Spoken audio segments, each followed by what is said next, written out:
तो हेलो बच्चों, सभी का अपने YouTube चैनल भोजपुरिया का सर पे स्वागत करता हूं। और आप लोग बहुत ही अच्छा सपोर्ट कर रहे हैं। सबसे पहले मैं आपको इंग्लिश ग्रामर का पहला चैप्टर द सेंटेंस, उसके बाद इंग्लिश ग्रामर में जो आपका complete guides parts of speech होता है, जिसमें noun, pronoun, adjective, verb, adverb, preposition, conjunction, interjection सब एग्जाम्पल और प्रैक्टिस के साथ समझाया हूँ। उसके बाद पार्ट्स ऑफ स्पीच में पहला आपको नाउन पढ़ा दिया हूँ, सारा चीज़ें समझा दिया हूँ। अगर आपको ऐसे ही वीडियो चाहिए तो सबसे पहले क्या करिए कि मेरे चैनल को सब्सक्राइब कर लीजिए और ऑल पे कर लीजिए, ताकि मैं जितना वीडियो डालूंगा आपको मिलता रहे। और वीडियो को लाइक करते रहिएगा, ताकि मुझे अच्छा लगे कि हाँ, बच्चे पसंद तो कर रहे हैं या लोग वीडियो को अच्छा लग रहा है तभी तो लाइक कर रहे हैं। चलिए, मैं आपको नाउन पढ़ा चुका हूँ। इस वीडियो में मैं आपको पढ़ाऊंगा प्रोनाउन। मैं डॉक्यूमेंट्स तैयार किया हूँ जो आपको बेहतरीन तरीके से समझा दूँ। प्रोनाउन, देखिए प्रोनाउन क्या होता है। सबसे पहले जान लीजिए कि प्रोनाउन आखिर होता क्या है, प्रोनाउन हमको पढ़ना क्यों है। देखिए, प्रोनाउन वो होता है जो किसी के नाम के जगह पे प्रयोग होता है, यानी किसी के नाम के जगह पे अगर प्रयोग जो भी शब्द होगा वही आपका प्रोनाउन कहलाएगा। अच्छा, प्रोनाउन का जरूरत क्यों पड़ता है? प्रोनाउन का जरूरत इसलिए पड़ता है क्योंकि नाउन यानी नाम का बार बार रिपीट ना हो। जैसे किसी नाम को हम लिख रहे हैं ना, जैसे मान लीजिए किसी नाम को अगर हम लिख रहे हैं, बार बार नाम को रिपीट ना करने के लिए हम प्रोनाउन का यूज करते हैं। देखिए, ये आपका सबसे पहले आपका जो है प्रोनाउन, ये प्रोनाउन जो है इसको हिंदी में कहते हैं सर्वनाम। क्या है? सर्वनाम। इसमें मैं आपको कंप्लीट इंग्लिश का जो कंप्लीट इंग्लिश ग्रामर का नोट के साथ इंग्लिश और हिंदी दोनों भाषा में समझाऊंगा। और एक जो आपको बढ़िया से समझ में आएगा वह भाषा आपको मैं भोजपुरी में बताऊंगा। देखिए, ये मेरा भाई भोजपुरिया का सर जो मैं खुद हूँ, इसी से समझाऊंगा। ठीक है, चैनल के नाम भी यही मेरा। अब देखिए, सबसे पहले आप समझिए क्या समझना है, आपको ध्यान से रखिएगा कि इसका जो आपका यह जो आपका है कि आखिर यह होता क्या है। ध्यान समझिएगा कि आखिर आपका सर्वनाम होता क्या है, प्रोनाउन क्या होता है। ध्यान रखिएगा, इसका डेफिनेशन यानी परिभाषा कह रहा है कि a pronoun is a word that used in place of noun, यानी यह नाउन जो रहेगा, ठीक है ना, नाउन के जगह पे जो यूज होगा, प्रयोग होगा, वही आपका कहलाएगा प्रोनाउन। क्या कहलाएगा भाई? प्रोनाउन। यानी जो आपका नाउन नाम के जगह पे यूज यानी प्रयोग होगा, वही शब्द आपका कहलाएगा प्रोनाउन। हिंदी में सर्वनाम वह होता है, वह शब्द है जो किसी नाउन यानी संज्ञा के स्थान पे प्रयोग किया जाता है। यानी सर्वनाम वह होता है जो किसी नाउन यानी संज्ञा के स्थान पे क्या होता है? प्रयोग होता है। जस्ट मैंने आपको इंग्लिश में भी वही समझाया हूँ कि a pronoun is a word that used in place of noun. तो प्रोनाउन समझ गए ना क्या होता है। अब भोजपुरी में जो समझे पर समझा, प्रोनाउन उ होला बाबू जवन केहू के नाम के जगह पे प्रयोग हो। फॉर एग्जाम्पल में ध्यान समझो, कह रहा है इसमें Ram is a boy. Ram क्या है? एक लड़के हैं, राम इज अ बॉय। तो ये जो आपका राम है ये किन्हीं का नाम है, तो जब भी कोई नाम रहेगा वह नाउन होगा। और मैं यही लिखवाया हूँ, जो समझाया हूँ, बताया हूँ कि जो किसी नाम के जगह पे प्रयोग होगा वही आपका सर्वनाम कहलाएगा। तो Ram is a boy, he is a student. अब Ram is a boy, Ram is a student भी हो सकता है, यहाँ पे ही के जगह पे राम इज ए स्टूडेंट भी हो सकता है। तो लेकिन ध्यान समझिएगा, यह जो राम है बार बार राम को नहीं लिखना है, और इसीलिए हम प्रोनाउन का यूज करते हैं ताकि नाउन का रिपीट ना हो बार बार। इसमें देखिए, Ram is a boy, Ram एक लड़का है, ही इज ए स्टूडेंट, वह एक विद्यार्थी है। तो Ram is a boy, Ram की जगह पे जो प्रयोग हुआ ही, यही आपका क्या हो जाएगा? प्रोनाउन हो जाएगा। क्या हो जाएगा? Pronoun. Here is a noun and Ram is a noun, he is a pronoun used in place of noun. Ram जो राम की जगह पे प्रयोग हुआ है, ही, यही आपका क्या हो जाएगा? राम। राम की जगह पे जो यूज हुआ ही, यही आपका कहलाएगा प्रोनाउन। समझ गए ना प्रोनाउन क्या होता है? प्रोनाउन बोला जो उनके नाम की जगह पे प्रयोग हो। अब देखिए, इसके आगे ध्यान समझिएगा, इसके बाद हम लोग देखेंगे कि आपका काइंड्स ऑफ प्रोनाउन। क्या देखेंगे भाई? काइंड्स ऑफ प्रोनाउन, कि नाउन कितने प्रकार के होते हैं वो तो समझ गए। अब प्रोनाउन कितने प्रकार के होते हैं वो समझ लीजिएगा। देखिए, काइंड्स ऑफ प्रोनाउन यानी सर्वनाम के प्रकार। सर्वनाम कितने प्रकार के होते हैं? There are 10 types of pronoun. देखिए, यहाँ पे जो आपको पढ़ना है प्रोनाउन बस 10 प्रकार के पढ़ना है। इंग्लिश ग्रामर में जो प्रोनाउन होता है 10 प्रकार का होता है। देखिए, किसी किसी में बाबू जो थोड़े क्लास के नीचे रहते हैं, यानी क्लास 5 में रहते हैं, कभी कभी उनके किताब में 5 ही देता है, कभी कभी उनके किताब में 6 देता है, कभी कभी उनके किताब में 8 देता है। लेकिन जो सही में इंग्लिश ग्रामर में आपका पूरा प्रोनाउन होता है ना, वह आपका होता है 10। कितने होते हैं भाई? 10।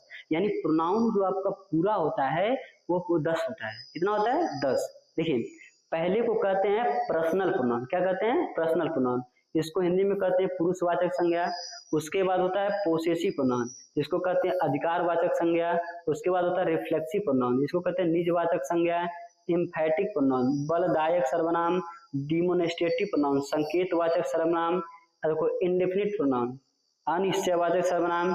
डिस्ट्रीब्यूटिव प्रोनाउन, विभाग सूचक सर्वनाम। रेसिप्रोकल प्रोनाउन, परस्पर बोधक सर्वनाम। ठीक है। उसके बाद आगे देखिए, उसके आगे क्या दिया है? अब देखिए, उसके बाद आपका दे दिया गया है रिलेटिव प्रोनाउन। ठीक है ना। देखिए, इसमें देखिए ध्यान से लीजिएगा, रेसिप्रोकल प्रोनाउन परस्पर बोधक सर्वनाम, और रिलेटिव प्रोनाउन होता है संबंध बोधक सर्वनाम। और आपका एक और अंतिम में लास्ट में है, वो भी देख लीजिए। ये देखिए इंट्रोगेटिव प्रोनाउन। कौन सा हो जाएगा? Interrogative pronoun. इंट्रोगेटिव प्रोनाउन क्या होता है? इसको हिंदी में कहते हैं प्रश्नवाचक संज्ञा। ये 10 होते हैं। अगर आपको 10 लिखना है कॉपी में, क्या करिए, वीडियो रोक करके ऊपर से पूरा लिखते जाइए, बढ़िया समझते जाइए। बाकी मैं एक एक के पढ़ाऊंगा, ऊपर टेंशन ना लीजिए। मैं एक एक दीजिए, 200 बताया हूं ना, अब 200 के किनारे से पढ़ा रहा हूं कि सब चीजें बता दूं आपको। चलिए, पहला हम लोग देखेंगे पर्सनल प्रोनाउन। क्या देखेंगे भाई? Personal pronoun. पर्सनल प्रोनाउन क्या होता है? ध्यान से देखिएगा। देखिए, जो आपका पर्सनल प्रोनाउन होता है, पर्सनल प्रोनाउन को हम समझते हैं कि पर्सनल प्रोनाउन क्या होता है। देखिए, पर्सनल प्रोनाउन इसको कहते हैं पुरुषवाचक सर्वनाम। क्या कहते हैं भाई? पुरुषवाचक सर्वनाम। देखिए, इसका डेफिनेशन हो जाएगा, ए personal pronoun used instead of person, animal और थिंग्स। देखिए, जो पर्सन, एनिमल और थिंग्स, 3 चीजों के जगह पे जो भी आपका प्रोनाउन या शब्द यूज होगा, उसे हम लोग बोलेंगे पर्सनल प्रोनाउन। प्रोनाउन तो आपको बताया ना 10 होते हैं। अब 10 में ध्यान से क्या देखना है आपको बाबू, कि 10 में पहला जो आप पढ़ेंगे पर्सनल प्रोनाउन। पर्सनल प्रोनाउन का यूज ही आपका पर्सन के लिए, एनिमल के लिए, थिंग्स के लिए, 3 चीजों के लिए होता है। पर्सन, एनिमल और थिंग्स के लिए जब भी हम प्रोनाउन का यूज करेंगे तो उस प्रोनाउन को हम कहेंगे पर्सनल प्रोनाउन। क्या कहेंगे? Personal pronoun. देखिए, जिस सर्वनाम से व्यक्ति, जानवर तथा वस्तु का बोध होता है उसे पुरुषवाचक सर्वनाम कहते हैं। जैसे देखिए, इसमें आपका जो समझने वाला कीवर्ड्स क्या है, समझने वाला क्या है, जैसे आपका ही हो जाएगा, सी हो जाएगा, इट हो जाएगा, आई, वी, यू, दे। ये सब आपके जितने भी सब्जेक्ट यानी कर्ता या सब्जेक्ट यानी सेंटेंस पे जो काम करने वाले रहेंगे, इन्हीं को हम लोग बोलते हैं पर्सनल प्रोनाउन। क्या बोलते हैं भाई? Personal pronoun. पर्सनल प्रोनाउन वो होता है जो किसी पर्सन के लिए, एनिमल के लिए और थिंग्स के लिए यूज होता है, वही आपका पर्सनल प्रोनाउन कहलाता है। देखिए, अब इसमें क्या कर रहा है, पार्ट्स ऑफ पर्सनल प्रोनाउन, यानी पर्सनल प्रोनाउन के कितने भाग होते हैं? पुरुषवाचक सर्वनाम के भाग, इसके भाग भी होते हैं। कौन कौन सा होता है? Personal pronoun is divided into 3 parts. कितने पार्ट्स में बांटा गया है? 3 पार्ट्स। 3 पार्ट्स में इसको बांटा गया है। व्यक्तिवाचक, पुरुषवाचक सर्वनाम को 3 भागों में बांटा गया, ठीक है ना। पर्सनल प्रोनाउन को ये देखना है, इसको 3 भागों में बांटा गया है। पहला देखिए, पहले को हम लोग कहते हैं फर्स्ट पर्सन। क्या कहते हैं? First person. इसको हिंदी में कहते हैं उत्तम पुरुष या प्रथम पुरुष। सेकंड पर्सन मध्यम पुरुष, थर्ड पर्सन अन्य पुरुष। देखिए, फर्स्ट पर्सन जो आपका होता है वह है आपका I, we, my, mine, our, us, ETC इसमें आते हैं। यानी फर्स्ट पर्सन वह होता है जो बात को कहता है। क्या होता है भाई? जो बात को कहता है, जो बात को कहता है। समझ लीजिए, जैसे आई, आई मतलब होता है मैं, वी मतलब होता है हम और आप। आई मतलब मैं, वी मतलब हम और आप। आई मतलब मैं, वी मतलब हम। ये दोनों, मान लीजिए मैं बात को कहूं या हम लोग बात को कहें, या तो मैं पढ़ाऊं, ठीक है, या तो हम लोग मिल करके पढ़ें, या तो मैं गाना गाऊं या तो हम लोग मिल के गाना गाएं। यानी आई मतलब मैं, वी मतलब हम, या आई और वी आपका जो होता है वह होता है आपका फर्स्ट पर्सन। कौन सा होता है? First person. आई और बी आपका क्या होता है, फर्स्ट पर्सन, और आई का माई हो जाएगा, माइन हो जाएगा, और देखो वी का आवर हो जाएगा, और बी का अस हो जाएगा। इसी का जितना सब्जेक्टिव ऑब्जेक्टिव केस होता है सारा चीजें वो आगे मैं बताऊंगा, लेकिन फर्स्ट पर्सन में आई और बी आता है जो बात को कहता है। सेकंड पर्सन यू, इसमें क्या आता है, यू योर। अब देखो इसको सेकंड पर्सन का मध्यम पुरुष। अभी देखो ये क्या होता लाला, जो बात को सुनता है, जो बात को सुनता है, क्या होता है भाई, जो बात को सुनता है, यानी जो बात को सुनने का काम करेगा वो सेकंड पर्सन कराएगा।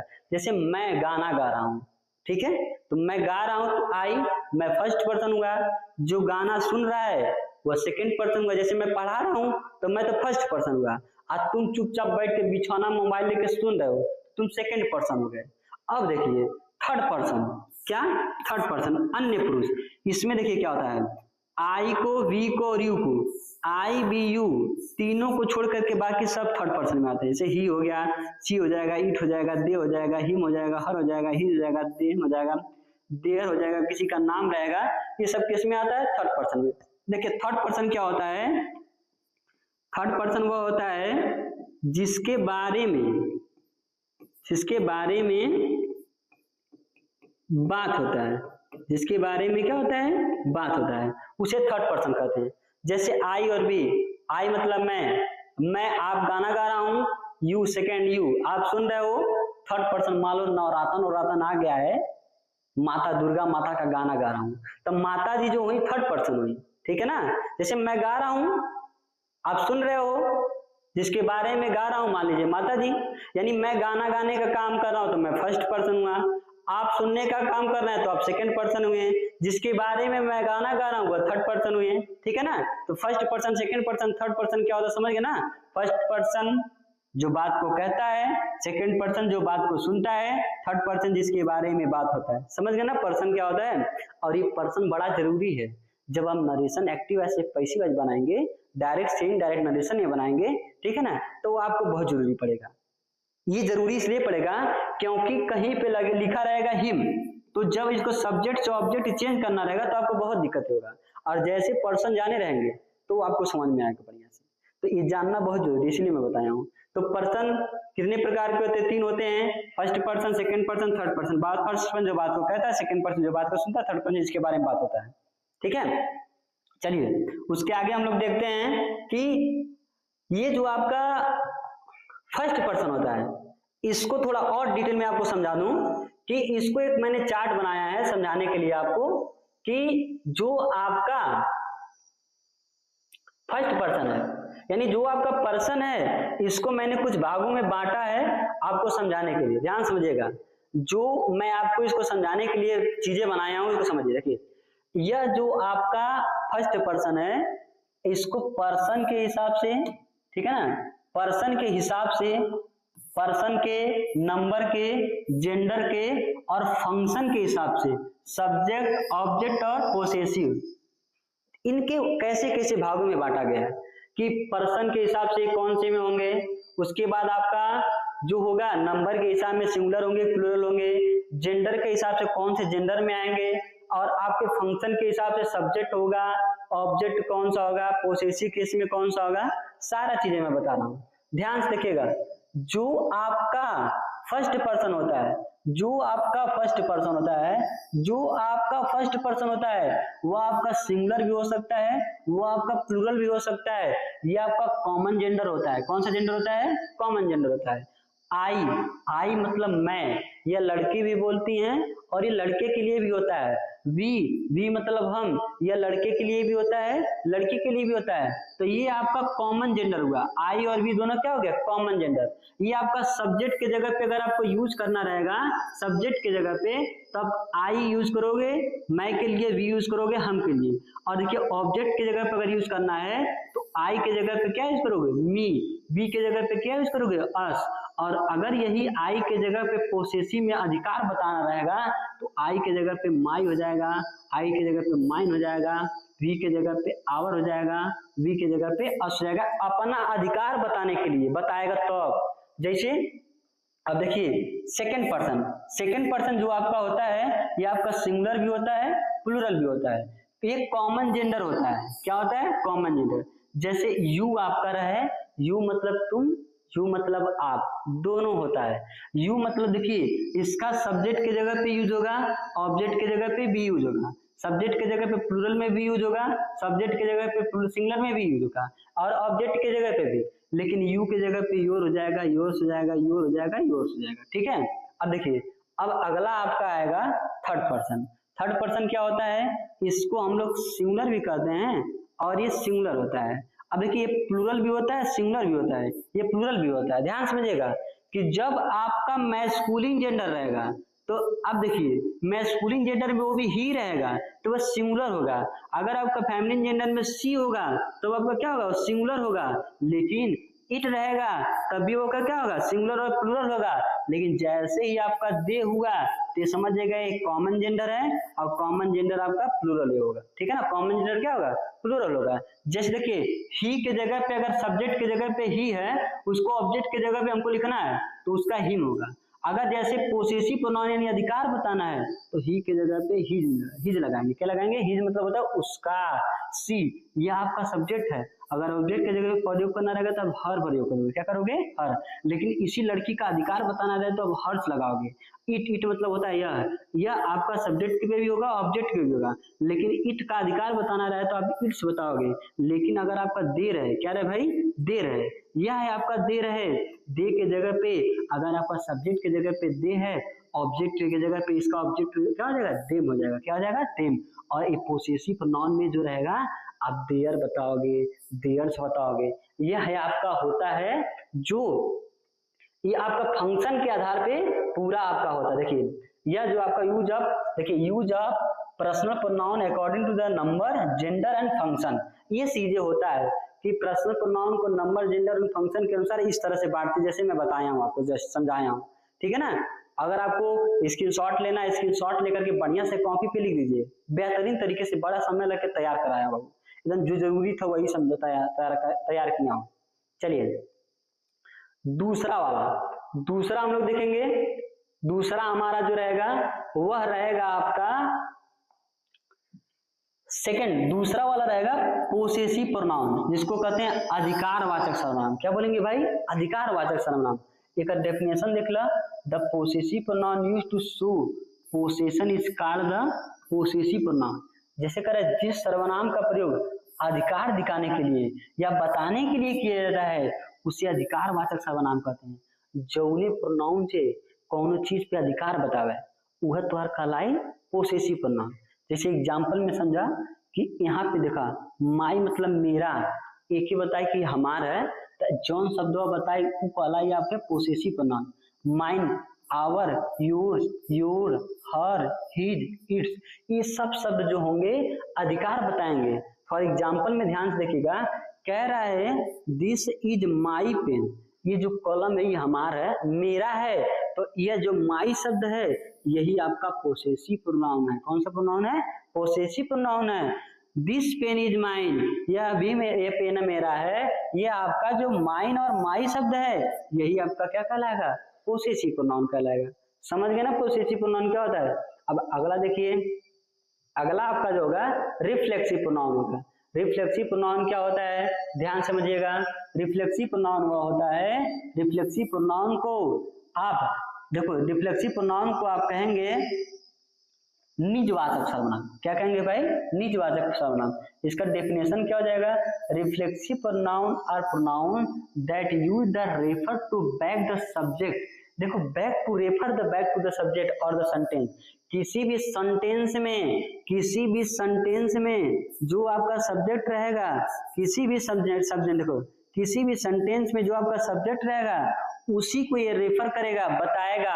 और देखो हिंदी में इसका समझो कि जिस सर्वनाम से काम का प्रभाव सब्जेक्ट यानी कर्ता पे पड़ता है, सब्जेक्ट यानी कर्ता पे पड़ता है, किसी अन्य पर नहीं, यानी जिसका काम का प्रभाव सब्जेक्ट यानी कर्ता पे पड़े और किसी पे नहीं, उससे हम लोग रिफ्लेक्सिव प्रोनाउन कहेंगे और हिंदी में निजवाचक कहेंगे। फॉर एग्जाम्पल में देखिए आपका myself, ourself, yourself, himself, herself, itself, themself, ठीक है ना, देम सेल्फ, और भी आपका होगा, यानी जिसमें जिस शब्द में आपका यस ई एल एफ या yes E L V E S self ये दोनों शब्द लगा रहेगा, जिस भी शब्द में अगर उस शब्द को पूछा जाएगा तो आप उस शब्द को बताओगे रिफ्लेक्सिव प्रोनाउन। कौन सा प्रोनाउन बताओगे भाई? रिफ्लेक्सिव प्रोनाउन, निजवाचक सर्वनाम। देखिए जैसे कह रहा है we can solve the problem ourself, कोई लड़का है उसको सवाल दिया गया है, ठीक है, वो सवाल दिया गया है और सर जी ने कहा कि बाबू तू अपने से करके ले जा, तो बच्चा क्या कर रहा है, सॉल्व करके परेशानी को, प्रॉब्लम को लेके जा रहा है, और उसको अगर कोई परेशानी पड़ा हुआ है और कोई मान नहीं रहा है कि बाबू तुम किए हो, और कह दिया जा रहा है कि नहीं we can solve the problem ourself, जो परेशानी था, जो कठिनाई था, जो समस्या था, हमने उसको खुद स्वयं किया है।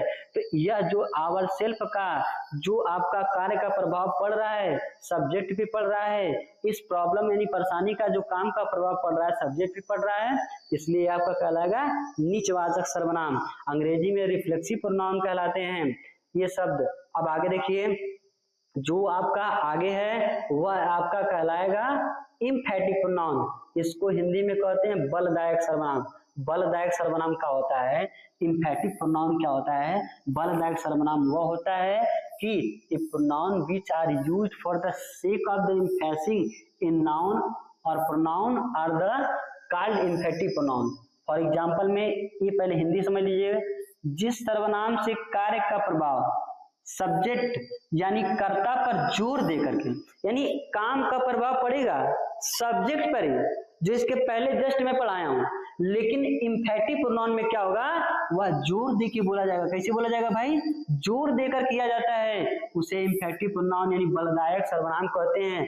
इसमें भी सेम टू सेम इसके पहले वाला भी होता है, लेकिन इसमें आपका क्या होगा कि किसी भी काम का प्रभाव सब्जेक्ट पे बल देकर के, जोर दे के बोला जाए।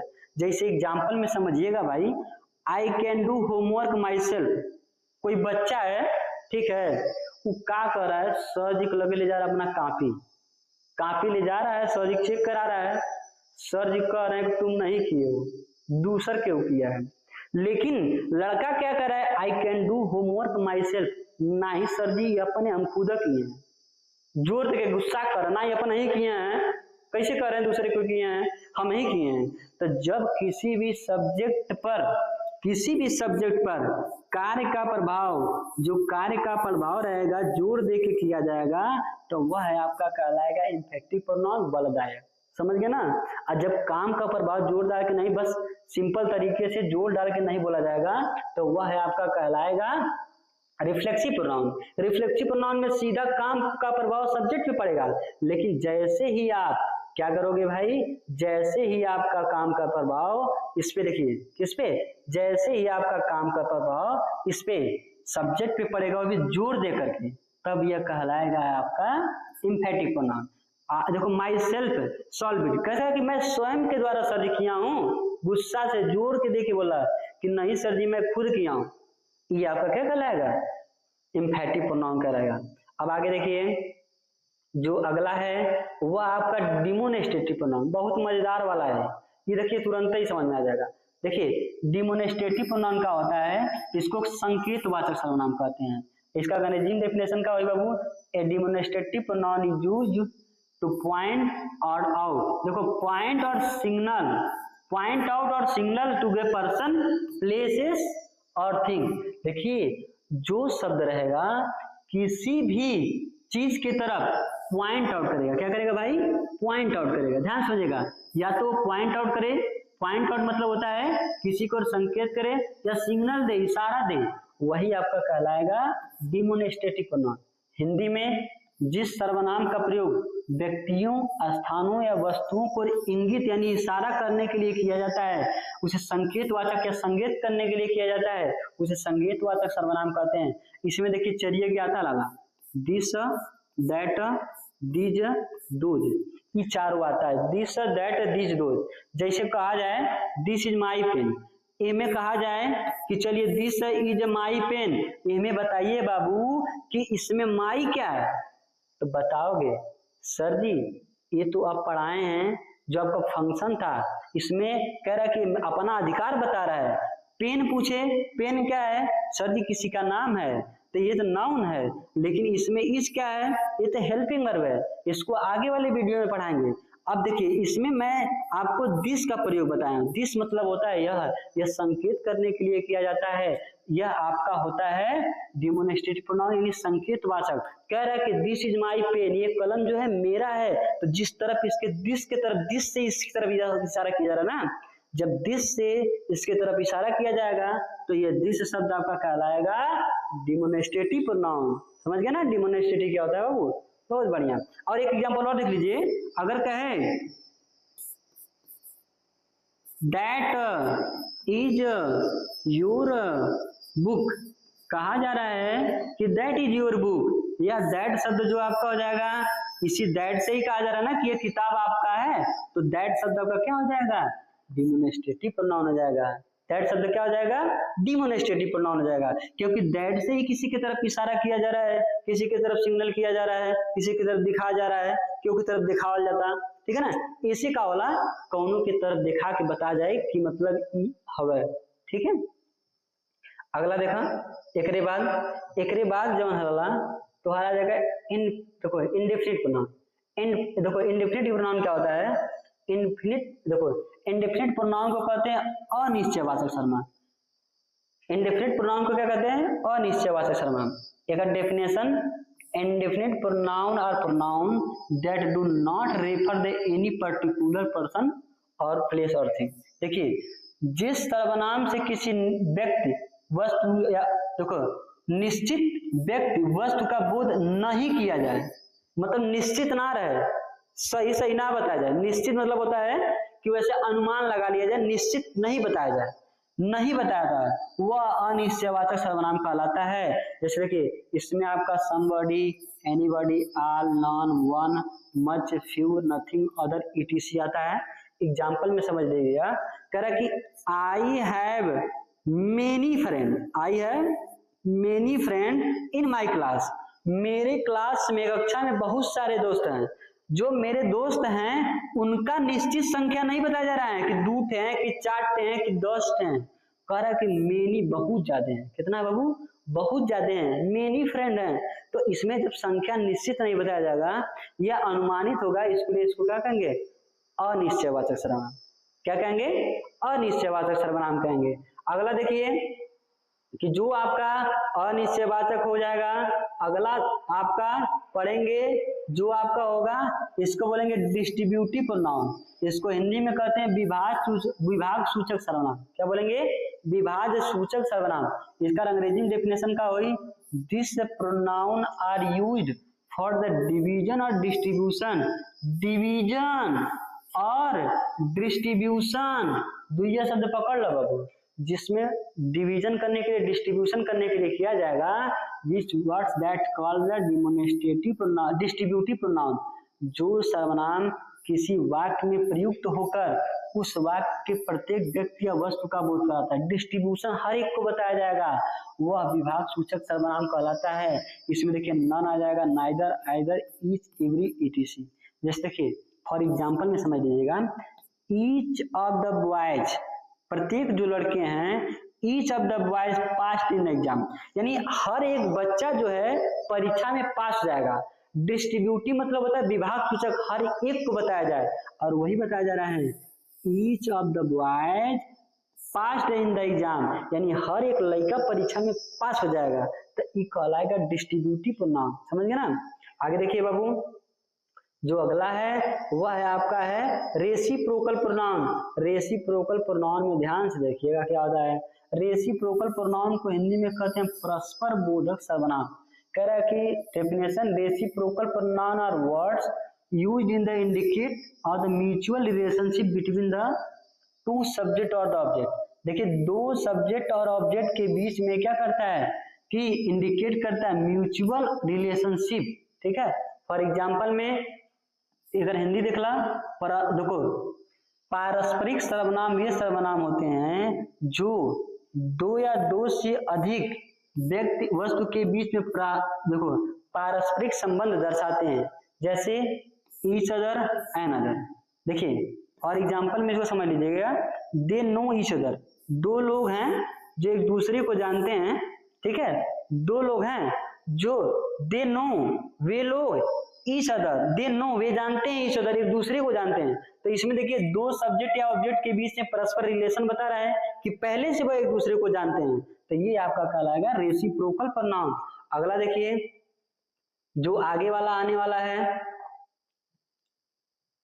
Relative pronoun. रिलेटिव प्रोनाउन क्या होता है, रिलेशन, आप रिलेटिव समझिएगा, रिलेशन बताएगा, संबंधवाचक सर्वनाम। देखिए डेफिनेशन क्या हो जाएगा, a relative pronoun is used instead of a noun and also join the sentences together.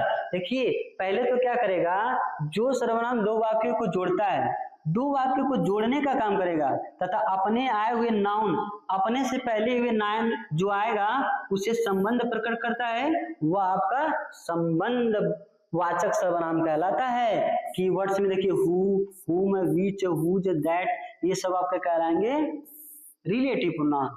For example में ध्यान समझिएगा, कह रहे Radha is a girl, Radha वही लड़की है, हु हेल्प यू, जो तुम्हारी मदद करेगी, हु हेल्प यू, जो तुम्हारी मदद करेगी, राधा वह लड़की है जो तुम्हारी मदद करेगी, हु मतलब जो, हेल्प यू, जो तुम्हारी मदद करेगी, जो आपकी मदद करेगी। तो इसमें आपका ये राधा किसी का नाम है और हु आपका है रिलेटिव, क्योंकि ये दो सेंटेंसों को अलग अलग को आपस में जोड़ रहा है और एक सेंटेंस का संबंध दूसरे सेंटेंस से बता रहा है और ये नाउन का भी है संबंध बता रहा है, ठीक है। तो यह शब्द आपका कहलाएगा रिलेटिव प्रोनाउन। रिलेटिव प्रोनाउन क्या करता है, एक बार आप समझ लीजिएगा कि ये संबंध प्रकट करता है, ठीक है ना, दो वाक्यों को जोड़ के, दो वाक्यों को जोड़ करके संबंध प्रकट करता है। अगला देखिए, अगला आपका है इंट्रोगेटिव प्रोनाउन। इंट्रोगेटिव प्रोनाउन क्या होता है, ध्यान समझिएगा। इंट्रोगेटिव प्रोनाउन को हिंदी में कहते हैं प्रश्नवाचक सर्वनाम। प्रश्नवाचक सर्वनाम क्या होता है भाई, देखिए the pronoun that asking question is called the interrogative pronoun, मतलब जिससे प्रश्न पूछने का काम होगा। आस्किंग क्वेश्चन, जैसे जिससे प्रश्न पूछने का काम होगा वह आपका कहलाएगा इंट्रोगेटिव प्रोनाउन। क्या कहलाएगा भाई, इंट्रोगेटिव। जिस वाक्य से प्रश्न पूछने का काम किया जाता है वह प्रश्नवाचक सर्वनाम कहलाता है। इसमें देखिए विच, व्हाट, हु, वेयर, हुम, हुज, आपके जितने भी क्वेश्चन वर्ड्स आते हैं WH वाले या प्रश्न पूछने का काम जिससे होता है वही आपका कहलाएगा इंट्रोगेटिव प्रोनाउन। एग्जाम्पल में देखिए व्हाट इज योर नेम, इसमें देखिए व्हाट इज योर नेम, पूरे सेंटेंस में क्या हो जा रहा है कि पूछा जा रहा है व्हाट इज योर नेम, आपका नाम क्या है, व्हाट इज योर नेम, तुम्हारा नाम क्या है, दोनों मतलब होगा, आपका नाम क्या है, तुम्हारा नाम क्या है। तो इसमें जो आपका व्हाट है, इसी व्हाट से ही प्रश्न पूछने का काम किया जा रहा है, तो व्हाट शब्द आपका क्या हो जाएगा, इंट्रोगेटिव प्रोनाउन। समझिए ना इंट्रोगेटिव प्रोनाउन क्या होता है। अब देखिए प्रोनाउन आपको मैं पूरा समझा दिया भाई। देखिए मैं आपको हर एक चीजें बताऊंगा, लेकिन पहले ग्रामर का हर एक चीजें पहले बता तो दूं कि नाउन क्या होता है, प्रोनाउन क्या होता है, सेंटेंस क्या होता है, वर्ब एडवर्ब, सारा चीजें पढ़ा दूं। उसके बाद जब पढ़ाऊंगा तो बढ़िया से समझ में आएगा। हर एक सेंटेंस के एक शब्दों को बता दूंगा कि आपको क्या होता है, आपको आ भी जाएगा। मैं पहले सेंटेंस में जो आपको सेंटेंस में पढ़ाया हूँ, सेंटेंस में साइड में सेंटेंस लिखवाया था, हर एक चीजों को बताया था ना। अब धीरे धीरे आपको उसमें पता चल रहा है क्या क्या चीजें होता है, ठीक है। तो आप वीडियो को लाइक कर लीजिएगा अगर आपको अच्छा लगे, और एक दूसरे को भेजिएगा भी जिसको जरूरत है कि देखिए प्रोनाउन सब बढ़िया समझाए हैं, पढ़ाए हैं। आप इसको अगर किसी को पढ़ाना है तो पढ़िए और समझिए। ग्रामर में हर एक चीज समझ में आ जाएगा, ग्रामर का छुट्टी, समझ लो कि हर एक चीजें मैं बता दूंगा, ठीक है।